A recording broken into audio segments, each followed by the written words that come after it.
కాబట్టి ఇప్పుడు నుంచి ఏం చేయండి, పరిశుద్ధాత్మ కలుగుటకై ఇప్పుడు మీ అవయవాలను నీతికి దాసులుగా అప్పగించండి. ఇప్పుడు దాకా పాపానికి దాసులుగా అప్పగించారు, అతిక్రమణానికి మీ అవయవాలు దాసులుగా ఉంచారు, మీ సంతోషం కోసం మీ అవయవాలను పాపానికి దాసులుగా ఇచ్చారు. సరే వీటన్నింటినీ కూడా ఇప్పుడు క్షమిస్తున్నా, ఇప్పుడు నుంచి ఏం చేయండి.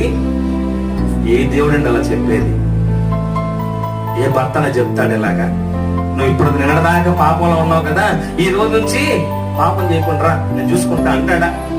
ఏ పాపం చేసినటువంటి స్త్రీ కనుక దొరికితే ఆ భర్త మాట్లాడాడు. ఏ భార్య ఏ భర్త తప్పుడు పని చేసి అక్కడ దొరికినప్పుడు భర్త మాట్లాడతాడు.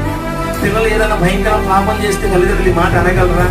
అదినా మనసులో ఎక్కడో చాలా ఇబ్బంది, వాళ్ళు చూసి అసహ్యంగానే ఉంటారు. ఇంట్లో ఏదైనా చిన్న విషయం ఉంటే వాళ్ళు అనిపిస్తారు.